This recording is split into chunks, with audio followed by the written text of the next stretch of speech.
అవకాశం ఇచ్చినందుకు. ఈరోజు గురుకులాలు సమస్యలు అంటే చాలా ఉన్నాయి. కాకపోతే మన కొత్త ప్రభుత్వం వచ్చింది కాబట్టి ఏదైనా మనకు సలహాలు ఇంపార్టెంట్. సమస్యలు 100 ఉన్నాయి. గత ఏళ్ల నుంచి పోరాడుతున్నాము. సమస్యలకు పరిష్కారం తీసుకోవాల్సిందిగా ఈరోజు మన గవర్నమెంట్ ఏదైతే రాష్ట్రాన్ని పాలిస్తుందో ఆ గవర్నమెంట్కి ఈ సమావేశం నుంచి కొన్ని ముఖ్య సూచికలు వెళ్ళాలి. ఎందుకంటే గురుకులాలలో అంటే పేద బలహీన బడుగు వర్గాల పిల్లలు చదువుతున్నారు అనేది అదొక వ్యక్త రూపంలో అందులో చాలా లోటుపాట్లు ఉన్నాయి. ఈ సమావేశం ద్వారా తల్లుల సంఘం నుంచి చెప్పాల్సింది ఏంటంటే రైట్ టు ఎడ్యుకేషన్ యాక్ట్ని 100% ఇంప్లిమెంటేషన్ చేయాలి. ఫస్ట్ వచ్చిన ప్రభుత్వం ఎడ్యుకేషన్ మినిస్టర్ని పెట్టలేదు. అసలు ఎడ్యుకేషన్ మినిస్టరే లేకుండా ఎడ్యుకేషన్ వ్యవస్థ ఎలా నడుస్తుంది? ఎడ్యుకేషన్ లెవెల్లో తెలంగాణ రాష్ట్రం 35th ర్యాంకులో ఉంది. ఇంత కీలకమైన ఎడ్యుకేషన్ వ్యవస్థ next generation future, not education, పిల్లల భవిష్యత్తుకు, అది ఈరోజు పిల్లలే రేపటి పౌరులు. ఒక మంచి బెస్ట్ ఫ్యూచర్గా, బెస్ట్ సోషల్గా సర్వీస్గా చేయాలంటే బెస్ట్ ఎడ్యుకేషన్ ఉండాలి. అలాగే కలెక్టర్ సమావేశంలో అధికారులతో ఒక అత్యవసర కమిటీని ఏర్పరిచి ఆ కమిటీ ద్వారా నెలలో ఏ డిస్ట్రిక్ట్ లెవెల్లో ఆ డిస్ట్రిక్ట్లో ఉన్న హాస్టల్స్ని విజిట్ చేసి సమస్యలను సేకరించడం, కావాల్సిన డబ్బును పెంచడము, అలాగే దాన్ని సొల్యూషన్ మెథడ్ చూపే కమిటీగా ఇవ్వాలి అనేది ఈరోజు ముఖ్యమంత్రి గారికి నేను ఈ సలహా ఈ కమిటీ ద్వారా ఇస్తున్నాను సార్. ఇది చాలా చాలా ఇంపార్టెంట్. ఎందుకంటే పిల్లల్ని చదువుకోమని మనం స్లమ్లో ఎంతో చెప్తున్నాము. తల్లిదండ్రులు లేని పిల్లల్ని, సింగిల్ పేరెంట్స్ పిల్లల్ని, డ్రాప్అవుట్ పిల్లల్ని ఇక్కడ మనం చదివిస్తున్నాం. అన్ని ఫెసిలిటీస్ ఉన్నాయని చదివిస్తున్నాం. కానీ అక్కడ ఏదైనా ఇబ్బందులకు గురైనప్పుడు ఆ పిల్లలు మళ్ళీ ఇంట్లోకి వచ్చి హాస్టల్కి వెళ్ళడం జరగట్లేదు. సో ఈ లోటుపాటుల వలన పిల్లలకి ఎడ్యుకేషన్ దూరమయ్యే ప్రమాదంలో పడిపోయే వ్యవస్థ ఒకటి ఈ సవాళ్ళ ద్వారా వస్తుంది. ఇంకొకటి ఏంటంటే ఇంపార్టెంట్, అన్ని రెంట్ బిల్డింగ్లు తీసేసి ఓన్ బిల్డింగ్స్ కావాలి.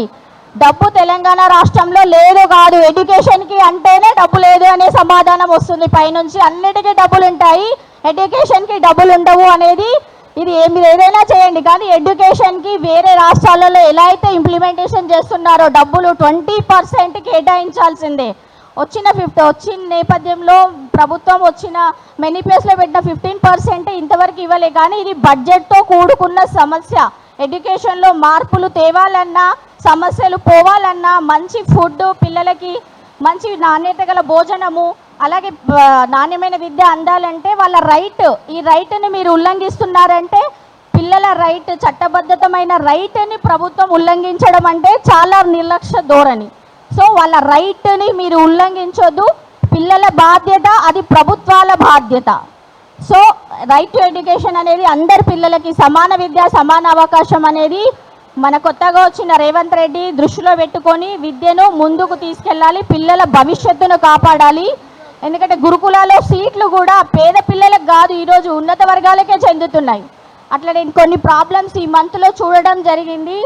ఎగ్జామ్ రాసి ఎంట్రన్స్ సీట్ వచ్చేసి 5th ర్యాంక్ వచ్చిన పిల్లకి కూడా సీట్ క్యాన్సిల్ అయిపోయింది అని ఈ లాస్ట్ వీక్లోనే నేను ఈ సాల్వ్ చేశాను సార్ కేసుని. సీట్ వచ్చింది, ఎంట్రన్స్ ఎగ్జామ్ రాసింది 5th ఎంట్రన్స్, వాళ్ళు ఫోన్ లేపలేదు అనే ఒక నేపథ్యంతో ఆ పిల్ల సీట్ని క్యాన్సిల్ చేశారు. యాక్చువల్ సీట్ వచ్చిన వాళ్ళు వెళ్ళాల్సిన టైం June 11 to 27, ఆ 11కే వెళ్ళారు, అయినా వాళ్ళు క్యాన్సిల్ చేశారు. సో పిల్లకి సీట్ వచ్చింది అనేది నేపథ్యంతో ఆ పిల్లని, ఎందుకంటే మెరిట్తో సాధించుకున్న సీటు, డొనేషన్ రికమెండేషన్ కాదు ఆ పాపకి ఇచ్చింది, ఆ పాప రాసి సీటు తెచ్చుకుంది. అలాంటి సీటు మీకు లేదు, మీరు ఫోన్ లిఫ్ట్ చేయలేదు, క్యాన్సిల్ అయిపోయింది అనే సమాధానం చెప్పారు. సో అధికారులతో కలిసి మాట్లాడి అవన్నీ డాక్యుమెంట్ చూపించడం వల్ల ఆ పిల్లకు మళ్ళీ రీసీట్ హాస్టల్లో ఇవ్వడం జరిగింది. సో ఈ మధ్యలో ఏంటంటే సీట్ వచ్చిన పిల్లలకు కూడా అక్కడ ఉండలేకుండా డబ్బులకు అమ్ముకుంటున్నారు ఆ సీట్లు కూడా. సో ఇలాంటివన్నీ పోవాలి అంటే అత్యవసర కమిటీ ఏర్పాటు చేయాలి, నెలవారీ సమీక్ష, 3 నెలలకు ఒకసారి ముఖ్యమంత్రి కూర్చోవాలి ఎడ్యుకేషన్ మీద. అప్పుడైతేనే ఇదంతా సిచ్యువేషన్, పరిస్థితులు బాగుపడతారు. పిల్లల భవిష్యత్తుకు మనందరం కలిసి పనిచేద్దామని, మీకు తోడుగా మేము తల్లుల సంఘం నుంచి ఉంటామని చెప్తున్నాను సార్. Thank you.